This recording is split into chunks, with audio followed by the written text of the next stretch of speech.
Imagine standing at the edge of the known universe, looking out into a black sea, realizing that every city, every law, and every monument that once defined human existence has crumbled into dust.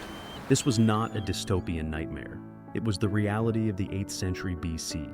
Civilization had collapsed. Writing was forgotten. The grand palaces of Mycenae were nothing more than silent, haunting ruins swallowed by earth and myth.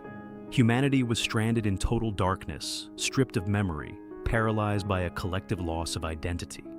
And out of this silent void stepped a voice, a shadow of a man, blind, destitute, yet carrying the heavy burden of an entire world's trauma.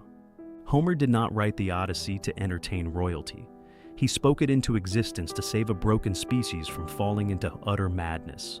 He understood that when reality shatters, only stories can piece the soul back together.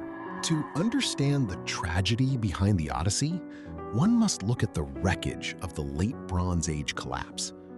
Within a single generation, trade routes vanished, empires dissolved, and the Mediterranean became a graveyard of forgotten cultures. Those who survived were not heroes. They were traumatized refugees wandering a world that no longer made sense. As the historian Jacob Burckhardt famously remarked, culture is the ultimate refuge of the human spirit when all material structures crumble into dust. The stories passed down by word of mouth were not triumphant victory songs. They were dark, visceral warnings. Homer inherited a fragmented tapestry of ancestral grief. Every storm in his poem, every island, every monster was a metaphor for a real historical agony. The sea was not just water, it was the vast, unforgiving abyss of the unknown that had swallowed their ancestors whole. Yet the true genius and the profound tragedy of Homer lay in his decision to center this world historical catastrophe on a single human heart. The Odyssey is, at its core, a story of devastating isolation and the erosion of love under the weight of time and war. Before Odysseus faces Poseidon or the Cyclops, he is a man torn away from everything that gives life meaning. Think of Penelope, left behind in Ithaca, weaving and unweaving a shroud by day and crying herself to sleep by night, surrounded by predators who wish to devour her home. As Friedrich Nietzsche observed centuries later, that which does not kill us makes us stronger, but it often leaves us so scarred that we no longer recognize the home we bled to save. The love between Odysseus and Penelope is not a fairy tale of effortless devotion. It is a desperate, agonizing anchor holding two souls together across 20 years of absolute hell. Consider the sheer horror of Odysseus's journey. His path is not a heroic march, but a systematic destruction of his humanity. On the island of Circe, his men are turned into swine, a terrifying psychological insight into how trauma strips men of their dignity, reducing them to primal, instinctual beasts.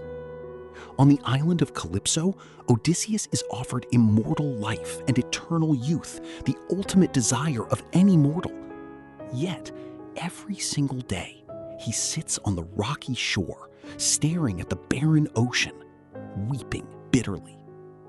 As Arthur Schopenhauer wrote, human life swings like a pendulum back and forth between pain and boredom. When we are stripped of our struggle and our roots, even paradise becomes a prison.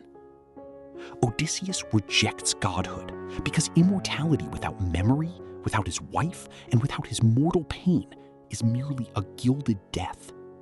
He chooses suffering and mortality because they are the only things that prove he is still human. The ultimate tragedy of the Odyssey culminates not in the open ocean, but in the descent into the underworld, the Nequia. To find his way home, Odysseus must walk among the dead, confronting the ghosts of his past. There, he meets the shade of his mother, Anticlea, who died of sheer grief waiting for his return. He tries to embrace her 3 times, but his arms pass through her shadow like smoke. The poet writes with heartbreaking clarity. 3 times I rushed forward, my soul impelling me to embrace her, and 3 times she fluttered through my hands like a shadow or a dream. This is the brutal tax of obsession and war. In his relentless quest to survive and return, he destroyed the very lives he sought to preserve. He meets Achilles, who utters the most chilling line in all of classical literature. Do not try to speak soothingly to me of death, glorious Odysseus. I would rather be a paid servant on earth to a landless peasant than rule over all the dead who have perished. The heroic ideal of military glory, which had fueled the Trojan War, is stripped naked and exposed as a lie. When Homer wove these threads together, he created more than an epic. He invented the foundational narrative architecture of the Western mind. He codified nostalgia, a word derived from the Greek nostos, return home, and algos, pain. The Odyssey teaches that nostalgia is not a sweet, warm memory, but a sharp, agonizing sickness. It is the painful realization that even if you manage to physically return home, the person who left is dead, and the home you remembered no longer exists.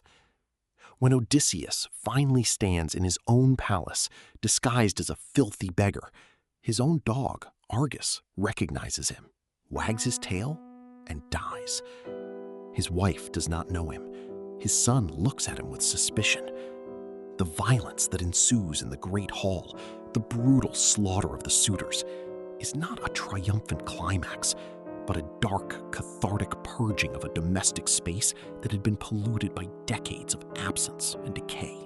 Today, in the 21st century, we are living through our own quiet digital collapse. We no longer battle sea monsters, yet we wander through a hyper-connected wasteland, more alienated, displaced, and fragmented than ever before. Modern society has turned us all into Odysseus, drifting from island to island of fleeting stimulation, trapped in our own private calypso loops of endless consumption, paralyzed by an overwhelming sense of homelessness. As the philosopher Martin Heidegger observed, homelessness has become the world destiny. We scroll through digital noise, searching for a place of authentic belonging, carrying invisible scars from wars the world never sees. Homer's ancient voice resonates across nearly 3 millennia because he diagnosed the permanent condition of the human soul. The Odyssey reminds us that the monsters we fear, the sirens of hollow temptation, the Scylla and Charybdis of impossible choices, the lotus eaters of apathy and addiction, are not mythic beasts inhabiting the Mediterranean, but internal forces waiting to devour our purpose. The epic endures not because Odysseus was a god, but because he was profoundly, painfully flawed. He was a man who broke, wept, bled, and failed, yet refused to surrender to the sea. As Albert Camus famously wrote, "In the midst of winter, I found within myself, within the deepest darkness, an invincible summer." Homer showed an ancient traumatized world that home is not merely a physical place waiting on a map. It is a discipline of the spirit. It is the brutal, beautiful determination to keep rowing through the storm and the blood until you finally reclaim your own soul. My name is Gustav. See you soon.